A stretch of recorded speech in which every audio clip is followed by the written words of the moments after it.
પ્રકરણ 6 સમાધ. મેકણ બાવાએ બે રંગો જીવનમાં જાળવી જોયા.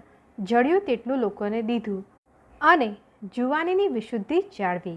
પછી એણે સંસાર લીલાનો સંકેલો કર્યો. સંવંત 1786ના આસો વદ 14ના રોજ દિવાળીના આગલા પ્રભાતે ધંગ્રલોડાઈના સ્થાનકમાં એણે સમાઈ જવા માટે સમાધ ગળાવી. 10 જણ એની જોડે સમાધ લેવા તૈયાર થયા. 11મો એક ઢેડ હતો, એનું નામ ગરવો. બીજા શિષ્યો સુગાયા. જગતે તિરસ્કાર કર્યો. અધમ ઢેડને પણ સાથે સમાધ. ત્યારે મેકણે જગતને જવાબ દીધો કે વલ્યું કોર્યું કે વલા વેઢ વલે કના વલા મૂકે ઢાઢી બેયા ઢેઢ. ઓ ભાઈઓ, કોઈને કેરીઓ દ્રવ્ય વહાલી, તે કોઈને વેઢ વીંટીના દાગીના વહાલા. મને તો સૌથી વધુ વહાલા એ ઢાઢીઓ ને ઢેડો છે કે જેમને જગતે અધમ વર્ણ ગણી અળગા કર્યા છે. અને શો વાંધો છે એમાં? પીપર મેં પણ પાણ નાય બાવર મેં બ્યો નિયમે હું નારાણ પોય કંઢે મેં ક્યો. પીપળામાં પણ પોતે જ ઈશ્વર છે અને બાવળમાં પણ બીજો નથી. લીમડામાં પણ એ જ નારાયણ છે, ત્યારે ખીજડામાં વળી બીજો કયો હોય? વળી અંતકાળે હું મારા વહાલા સ્વજનો સિવાય બીજા કેને પાસે રાખું? વીઠે જીની વટ સે સો ઘટે શરીર જો મોંઘા દઈને મટ પરિયન રખજે પાસ મેં. જેમની પાસે બેસવા માત્રથી શરીરનું દુઃખ ઓછું થઈ જાય એવા પ્રિયજનોને તો મોંઘા મૂલ દઈને પણ પડખામાં જ રાખવા જોઈએ. માટે ભાઈ લાલિયા, ભાઈ મોતિયા, તમે બેઉ પણ ભેગા જ ચાલો.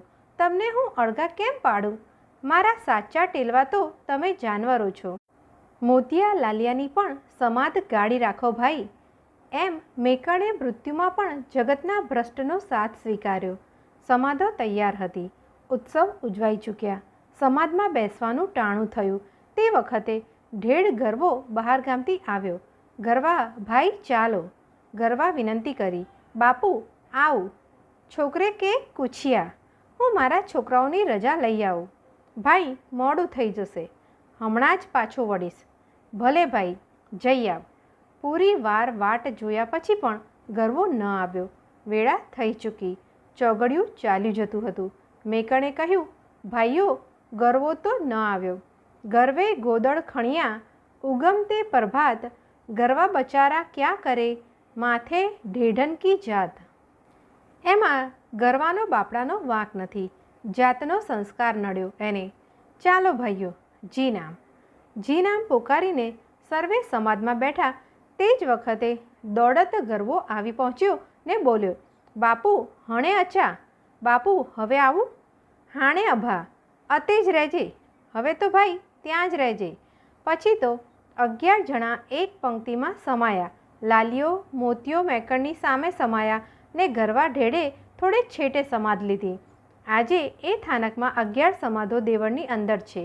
લાલિયા મોતિયાની સમાધોને સંસારી લોકોએ બહાર રાખી છે. ગરવાની સમાધ પણ થોડે દૂર છે.